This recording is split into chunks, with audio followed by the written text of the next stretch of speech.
أعوذ بالله من الشيطان الرجيم بسم الله الرحمن الرحيم وصلى الله على سيدنا محمد وعلى آله وصحبه أجمعين asalaamaaleykum wa rahmatullahi wa barakatuhu mbokk yi ñu ngi leen nuyu baax di leen ziyaara di ñëwaat ak yéen ci suñu bindub Laxdari yu tey mu nekk suñu juróom benneelu bind ci téere bi ngeen ci ànd ak seen mbokk taalibi Cheikh Ahmad ñu ngi leen ñaan ngeen continuer di abonné di partager comme ni ñu koy waxee rek chaîne bi dara tax koo jóg lu dul diine xam-xam jàppalante bu ko defee mbokk yi borom téere bi di wax yi daganul ci mukallaf bi ba léegi mu ne wala yaxillu lahu daganul ci mukallaf bi soxbatu faasiqin muy ànd ak ab kàccoor mooy ku ñeme yàlla koo xamee ni dafay def bàkkaar yu mag yi def kooku moo di kàccoor waaw mooy ku ñeme yàlla daganul mukallaf bi di ko fréquenté parce que wóor daf koy wàll jikkoom yi waaw tawaykat ba dafa waxoon ne faxtar li nafsika alladi ataa inna tibaa tasriqu tibaa waaw mu ne yow jaam bi xoolal ki ngay àndal waaw te ki ngay àndal na nekk yi topp yàlla parce que jikko yi dañuy sàccante warut kon daganul ci mukallaf bi muy ànd ak ab kàccoor mooy ku ñeme yàlla wala mujaalasatuhu daganul muy toogaaleeg moom maanaam di bokk ak moom jotaay di toog ak moom li gayri daruratin ci lu dul ñàkk a pexe waaw ñàkk pexe mooy amoo nenn noo def tey parce que am na lu leen boole loo xamee ni tey mënoo ñàkk a toog ak moom xëy na da ngay tukki mu dugg ci oto nga bëgg a dugg ci oto bi tukki yow tamit mënoo ñàkk a toog ak moom wala dañ leen a woo yéen ñaar war leen a àtte mënu leen a ñàkk a toog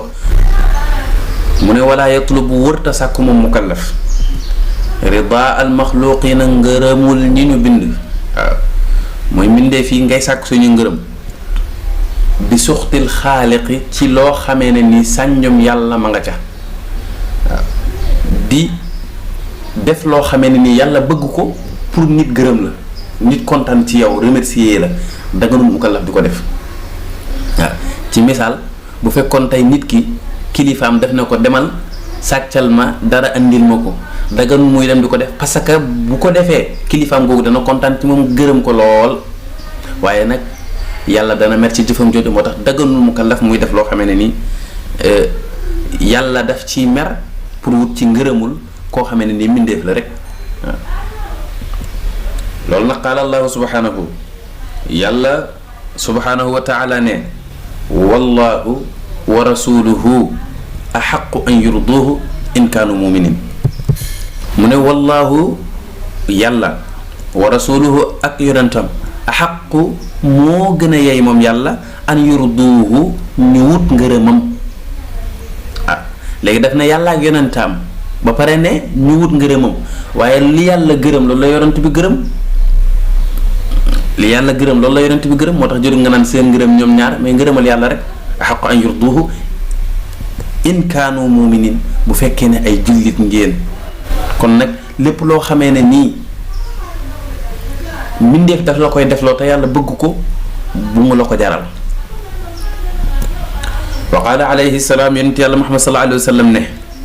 laa taa'ata daganul mukallaf bi di topp li maxluuqin ñeel benn mbindeef fii maasiyatil xaaliq ci loo xam ne nii ak mooy yàlla moo nga ca daganut yow mukallaf bi ngay topp benn mbindeef ci jëf joo xamee ne nii lii boo ko defee da nga ci mooy yàlla yonent yàlla Muhammad sallallahu alayhi wa sallam nee na loolu daganut bu ko defee kon mbokk yi tey lii lañ indi woon wasalaamu aleykum wa rahmatullahi taala wa barakaatu.